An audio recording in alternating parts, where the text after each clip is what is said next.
This man had governed one of Britain's top sports for over 2 decades. He had attracted millions in sponsorship and had once enjoyed the respect of every player in the game. But by 1993, times were changing. He had done a wonderful job. It was time to go, but he wouldn't go. He's a bit of a vindictive man. And I know, mate, because nobody knows him better than me. Develop something for 20 years and then just give it away like that. And I could see my officials allowing me to do that. Oh, dear me. Oh, just give away, just give it to them, yeah. This is the story of how Ollie Croft clung to power, and of how the game he loved descended into one of the most poisonous civil wars in the history of British sport.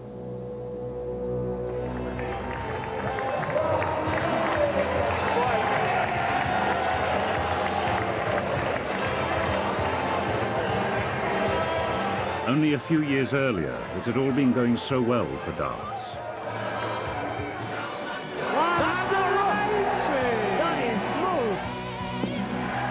The game had created some of the most unlikely superstars of the modern era. And it was the perfect TV sport, in some minds even better suited to the small screen than football. All these 11 men chasing around, that's fine, if you're a fanatic man. But this is the classic confrontation. This is the guy with the spear against the guy with the sword, and who's better? Someone has to be better. Bullseye to go out in style and take the open. Yes! Yes! That's a right goal! Yes, it's there. Yes! Gratulation! They are both raised. The emotion comes up. Tournaments had sprung up in Sweden, Germany, the United States and Australia. Top players were throwing their darts in every corner of the world. He's come good. He likes the odd pint and the odd bag. He's the star. But all this was only possible because 20 years earlier, a young Ollie Croft had noticed something extraordinary happening in his local pub in Muswell Hill. At 9 o'clock, everyone in the pub stopped talking. They all come round the dartboard, watch. I thought, well, all of a sudden, I thought, well, there's something in this. Everyone in the pub come round and watch a dart match. From that moment on, Ollie and his wife Lorna dedicated their lives to turning a pub game into a major amateur sport through the British Darts Organisation.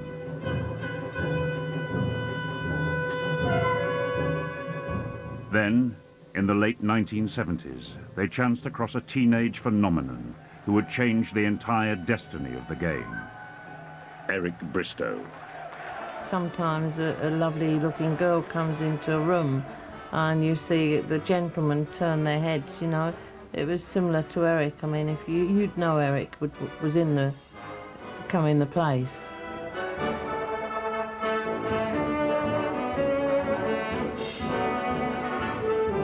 We just got on very well. It was like a mum and dad to me. I was around there all the time. You know what I mean? They were just good friends of mine.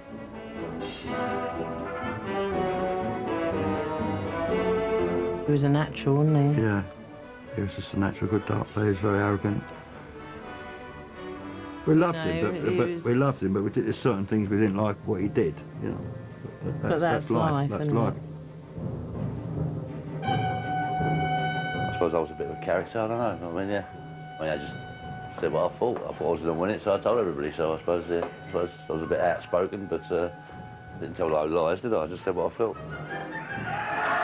Eric was a TV phenomenon.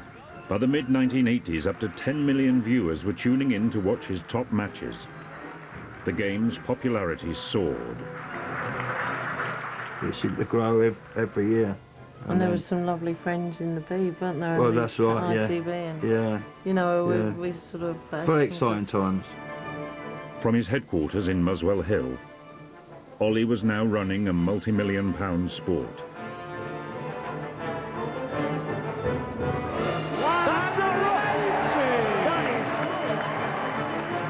Darts fever gripped the nation.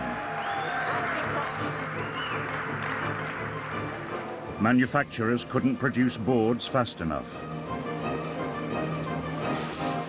And sponsors were queuing up to pour money into the game.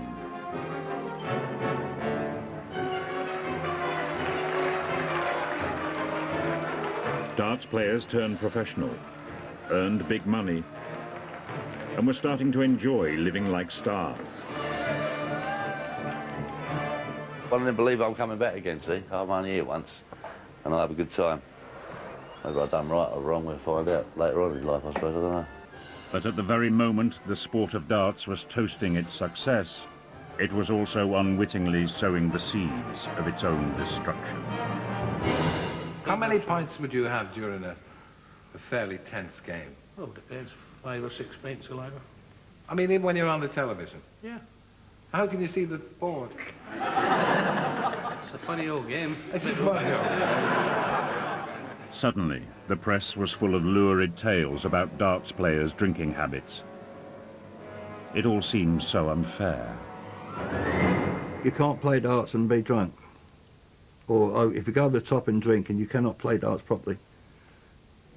I mean, let's face it, the press will pick on anything anyway. Yeah. Okay then, if people do drink a lot of beer, maybe some people do get beer bellies, some people don't. But you'll find, as far as the dart players are concerned, they do eat a lot, because they've got to eat. They take a lot out of themselves, especially in competitive darts. They need to have a meal and have a drink afterwards, same as what you would do if he's playing rugby. Out of the way! Come on, pull! Pull! With the media on the attack, some players, like Jockey Wilson, made efforts to improve the image of the game. Another 6, 9 months I could probably got rid of my pot belly. But there's bloody knack on me. But it was too late. Breathe in as you go. Broadcasters were threatening to take the game off the screen. As the crisis deepened, Ollie received an offer of help from a top PR guru who shared his passion for darts. Marcus Robertson thought he could bring journalists back on side. We felt very strongly that the game needed direction on its image. And we were very, very keen to do that for Ollie. But the Surrey-based PR man, with his talk of image and direction, didn't impress Ollie and Lorna. When we went and presented, they were extremely disinterested and almost hostile to it, and I think felt that we were looking to take over the game in some way, which was a long, long way from the truth. Marcus, I would... It's not respected. No, I wouldn't... It would get on people's nerves a lot. As far as Ollie and Lorna were concerned, Marcus was just the kind of person darts didn't need. He was a different class of person to us. The dart people are very down-to-earth people, aren't they, Ollie? Yeah. They need down-to-earth people to deal with. Are you with me? Ollie was always very, very suspicious of anything that would possibly mean losing a little bit of control over the entire product. Ollie was sure he could handle the media without Marcus. But he and Lorna were about to meet one of the cruelest attacks that had ever been launched upon any sport. Game on. So it's about ready to go first. And it's a good start. Double vodka. Single pint.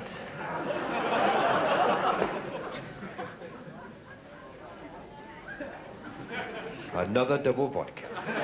Clearly it was a clever sketch, but it was depressing because one knew that it would just reinforce all the prejudices that people had about the game.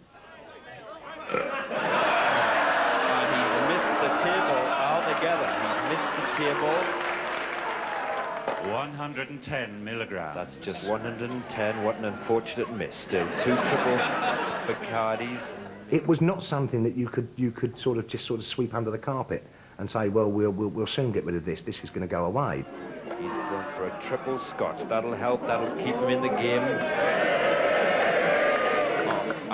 Oh, would you believe it? It went in, but it's come out again. It's come out again.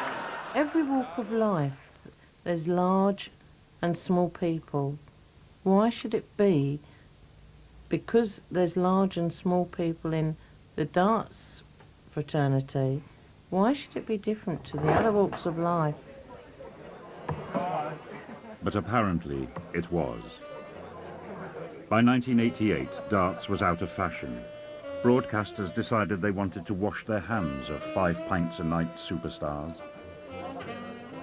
The BBC cut everything except one tournament a year, the Embassy Championship, and ITV axed its entire darts coverage. All of a sudden they said, right, we're not going to run it no more. Why? You know what I mean? Who comes up with these bright ideas? And you've got a good programme that does very well on TV. Why do they just cut it like that? I mean, it doesn't make sense to me. I mean, some people don't like the game and that's it.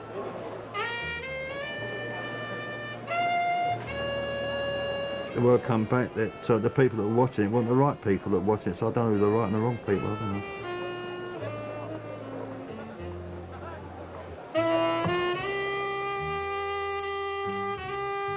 For players now dependent on the game for their livelihoods, this was a disaster. The long, wild dance of darts was over.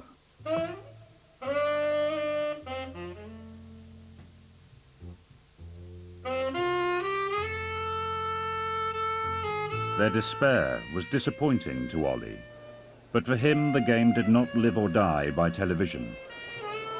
He was still running 800 amateur tournaments a year in all kinds of places. As far as the British Darts Organisation was concerned, I mean, we continued with running events, with weekend events with Pontins and Haven and Butlins and, you know, so, I mean, we were still very, very busy. We were still promoting darts in a big way. For Ollie, the soul of the game lay not so much with the stars, but with his organisation's 30,000 amateur members. They were like a family to him. Darts is full of so many nice people, though. Yeah, they are. You get, they really appreciate it. It's surprising when you run a tournament and, oh, fantastic, a lovely time. We lost the first round, but I've had a lovely time, you know. Being part of a family, however, wasn't good enough for the top professionals. Mike Gregory. With no sign of a TV revival, they were scratching out a living in pub competitions. Oh, it was terrible at the time. You didn't know where you was coming or going, whether the next penny was going to come from, whether you were in tournaments, out tournaments. By 1993, Mike Gregory and the other professionals had spent 5 years in the shadows.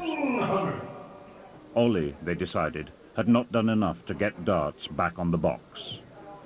Top 32 players in the world sat around the table and we said to Ollie Croft, can you guarantee us more than one tournament a year on TV?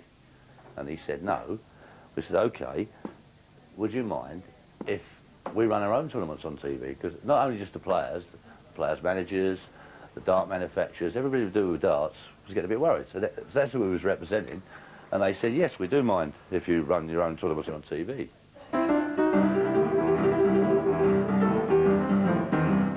It's like your children, you know, they say, well, Dad, can I have an ice cream? You say no. Ollie was adamant. The British Darts Organisation was not going to hand over control of tournaments just to keep a few players in pocket. We don't owe anyone a living. We don't actually employ dart players and owe them a living. For years, everyone who wanted to play competitive darts had always done exactly as Ollie told them. But now the top professionals had had enough of Ollie. They decided they had to set up their own breakaway organisation. And they found just the right people to help them. Spurned PR man Marcus Robertson would handle the media, and players agent Tommy Cox would win back those TV contracts that Ollie had lost. Ollie's ability, thinking, and everything else with the game had become stale. He would not bring in any marketing people. He would not bring in any specialised television people. He would not bring in any PR. He thought that PR was a total waste of money. He didn't try to do anything, nor did he think that he had to. He didn't think that he had to justify himself to us in any shape or form. He does treat the sport as his own crown jewels and his family's own crown jewels, and that's the problem. The stage was now set for a major confrontation. And Tommy chose Ollie's 1993 Embassy Tournament, the year's only televised competition, to launch a challenge to Ollie's stranglehold on the game.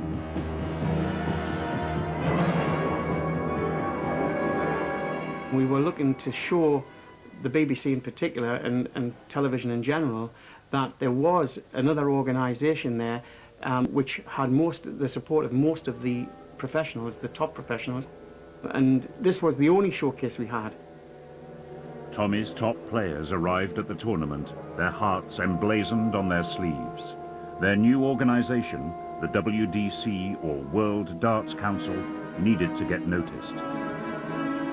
And if they stole the British Darts Organisation's limelight, so much the better. We were very optimistic, and every single previous world champion would be wearing a WDC badge rather than a BDO badge. Didn't think they'd have that cheek to do it. Honestly, didn't think they'd have that cheek to do it.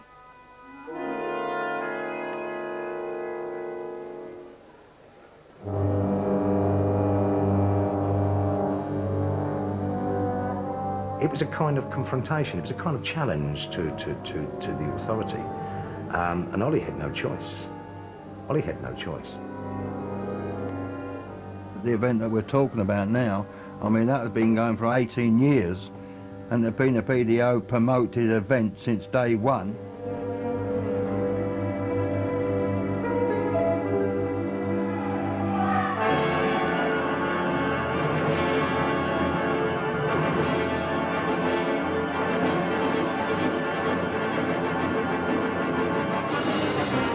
And he just flatly said, "It's advertising, you're not wearing them." I turned on my heel, I said, "You will never ever do this again to us, Ollie, never again," and walked out. Ollie had won the first leg. The WDC would get no television publicity at all, and the debadged players were seething. Eric turned to fury because he knew what exactly was happening, and he knew that they were laughing up the sleeves at us. You can't tell Ollie anything, mate. He wants to bat the ball and everything. That's his. Darts is his game. You're just an individual. Don't worry about you. You could drop down dead tomorrow. That's the way I look at it. Darts will carry on. Us 32 players, we're just dart players. Don't worry about you. Sod you. That was his attitude.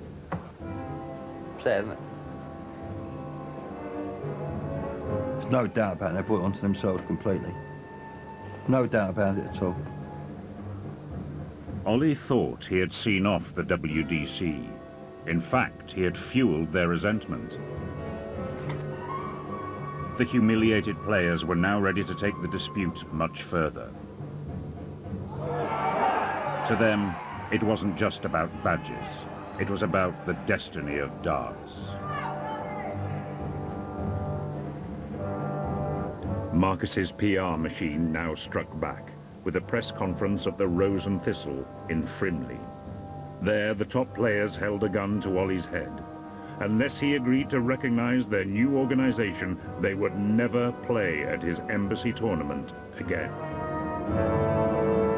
You come to crossroads in life, and you've got to take left or right, haven't you? And it had to be done because it wasn't like difficult for. I suppose it was difficult for me personally, wise, because I was very friendly with them. But I mean, it was for the good of the game that I love, and that's more important than just one individual, isn't it? Oh, big shot. Yeah, very hurtful. Very hurtful.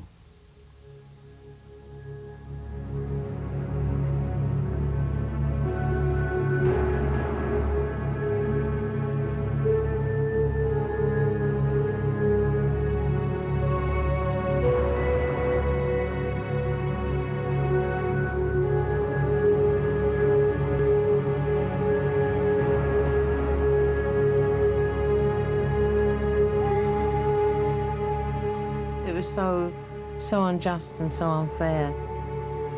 We was close friends to a lot of them, you know. We travelled the world with a lot of the players. Yeah, they could do that to us. We've lived in the same hotel, the same in the venue, day after day, all over the world, and all of a sudden they've. And I thought, well, Ollie's given his life to them. If they were heartbroken, then, you know, I can only suggest that they were being very naive if they thought they could just throw things one way and expect nothing to come back. There was no stopping the rebel players now. Tommy had struck a deal to produce their own separate tournament for a local TV company. Top car manufacturer Larder agreed to sponsor it, and players were back on screen, if only in East Anglia. It was good because we all stuck together and we all done things we would never have done, which like officials would have done when you got dart players doing it and making sure it was done right.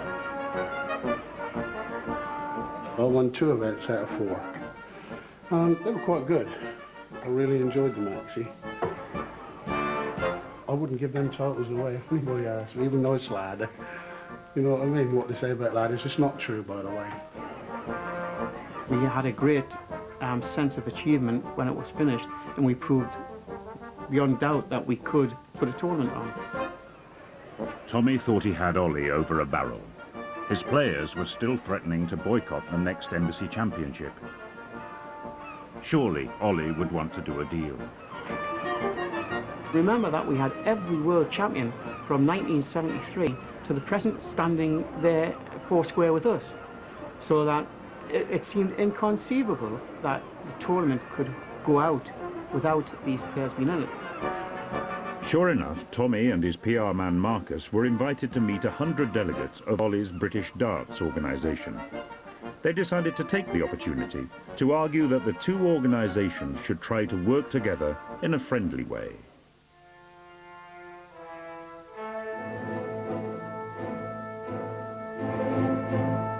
We were ushered through the crowd to complete silence at that time. And it was quite a big room and possibly 100 and odd people in there. They looked confident that they had a presentation that would be at least considered. I went in there with a lot of optimism and felt that our case, if you like, was very cogent. There was plenty of good in it for them, for the game. As the meeting began, it seemed that Ollie was taking a back seat.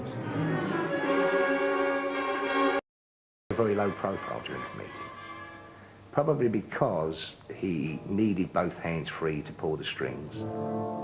As soon as Tommy rose to speak, the real reason why he and Marcus had been invited became clear.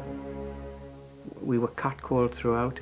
Being accused of being liars. The word scum was used. There was some obscene language towards us. You had the baying mob in full cry. You get that in the House of Parliament. I mean, that's nothing new. If they don't like what they've heard, and we had a meeting last weekend, and if our delegates don't like what they hear, there's a rumble goes through the crowd. That's straightforward. It became a witch hunt. It became a kangaroo court. It felt like you were talking to 80 people who would quite happily have strung you up. They knew then, I believe, that they were just brought there as being lambs to the slaughter. And it was never going to work. Never.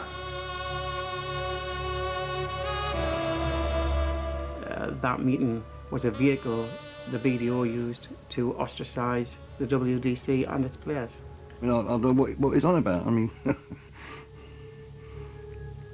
I just saw a pig fly past the window. Ollie's fingerprints are all over everything that the BDO does. Nobody does anything without Ollie's consent. A man's an idiot if he believes that, and everyone's an idiot. Everyone else is it. If anyone else believes it, well, God bless them.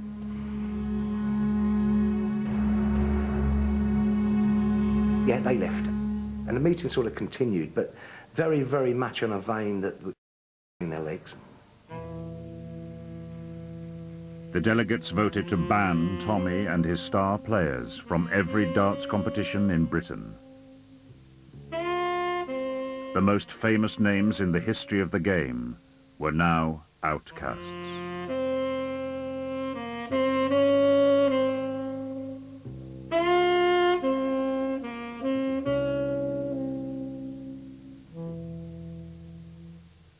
Even now when I'm thinking about it, my stomach churns, because it was stomach churning. The whole thing, the word ban became the most used word in the darts dictionary. It was an awful, awful period. I hope never to go through anything like that again in my lifetime.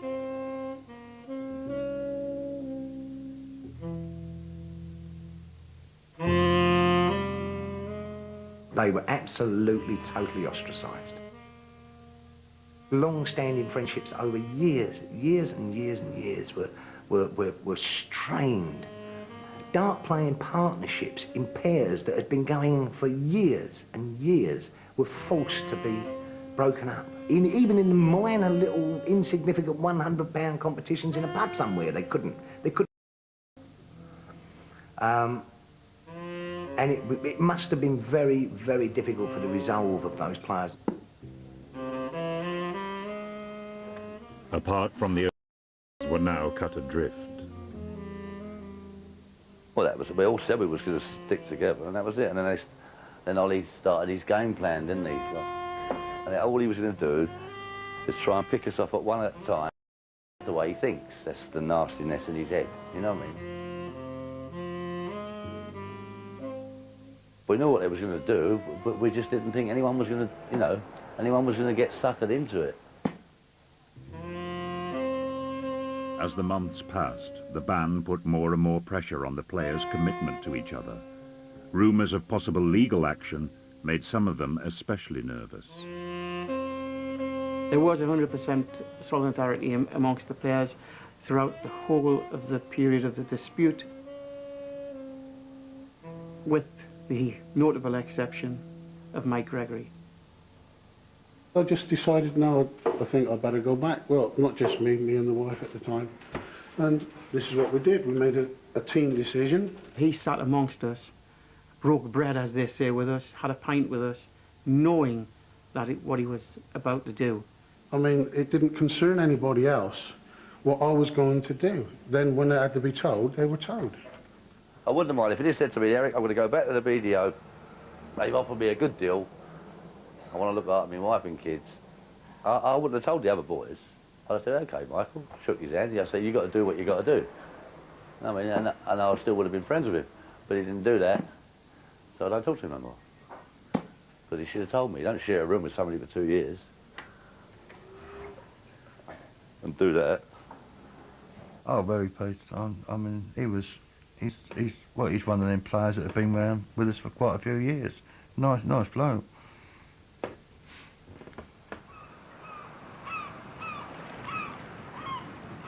By the time of Mike Gregory's defection, Tommy already had a new and potentially more devastating crisis on his hands. The darting nations of the world had gathered at the Las Vegas tournament for a World Federation meeting, and a terrible thought had occurred to Tommy. Just suppose Ollie Croft were to use his influence to extend the ban on players across the entire face of the earth.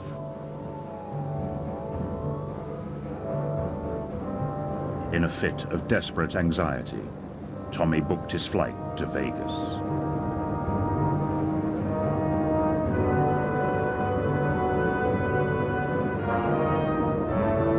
I think maybe at that time, Ollie did think that he would prevent the players from going to the Swedish Open, to the German Open, to the Belgian Open, to the Australian Open, and to the North American and Canadian Opens as well, and a whole host of others.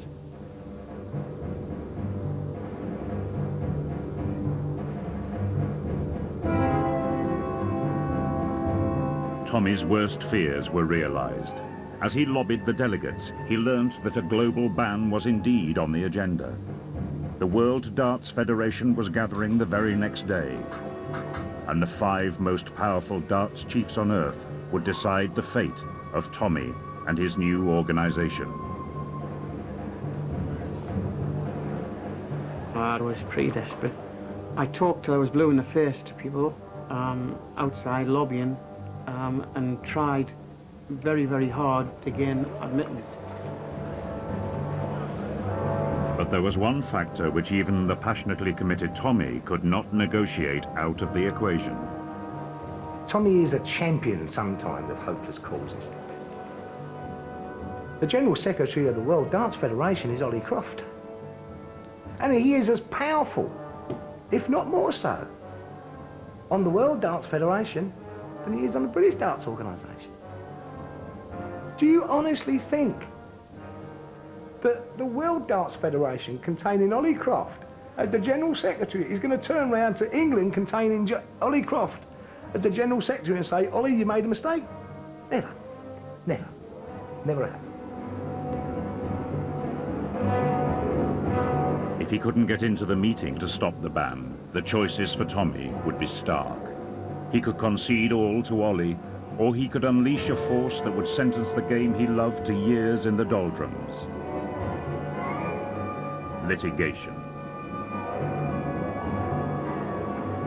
At this crucial moment, on the horns of an agonizing dilemma, there appeared to Tommy a vision which would guide his next move and the future of the entire sport.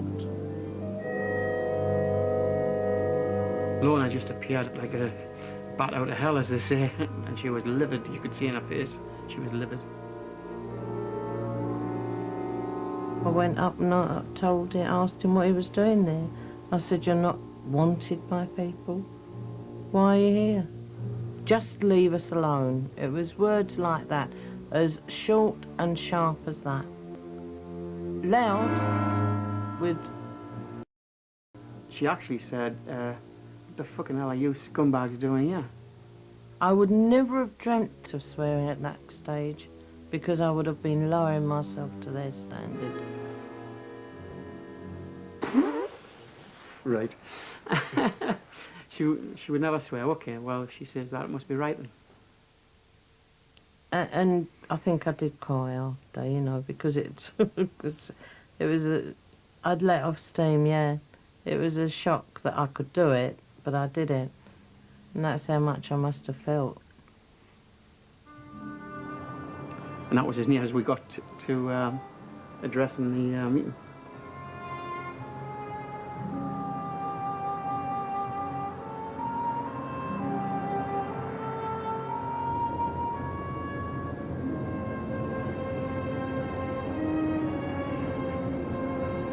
With regard to the court case, Vegas was the last stop, because then it made it inevitable, because not only were we having problems in the UK, we were now assured of problems all over the world, and that clearly had to be fought, whatever the cost.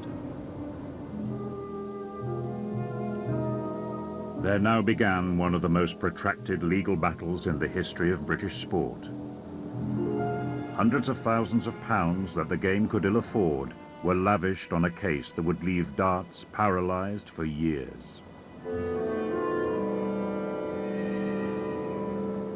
If I feel sorry for anybody, I feel sorry for those young players that would have come through.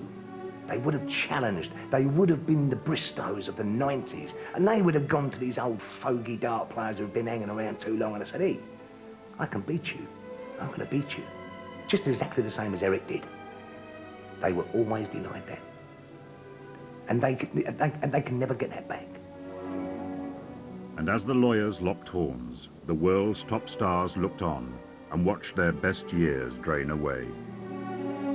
Jockey is living 30 yards from where he originally started out, on the same estate in Kirkcaldy, in Fife.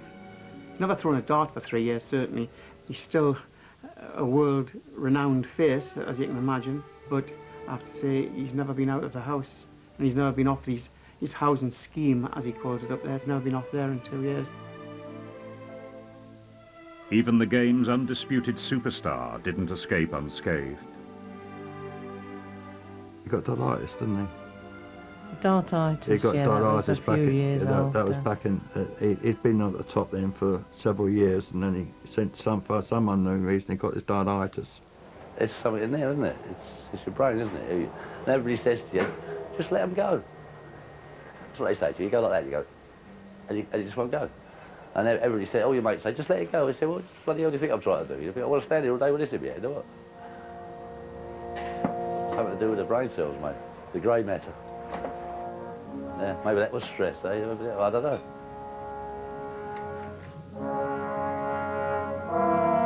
After 3 years had depleted the finances of both sides to rock bottom and left the reputation of the game in tatters, lawyers advised the two sides to settle.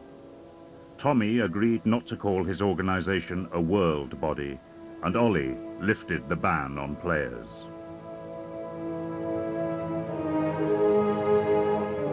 To be perfectly honest, I don't think either side ever construed it as being a victory. And if they had done so, it would have been a very, very hollow victory indeed.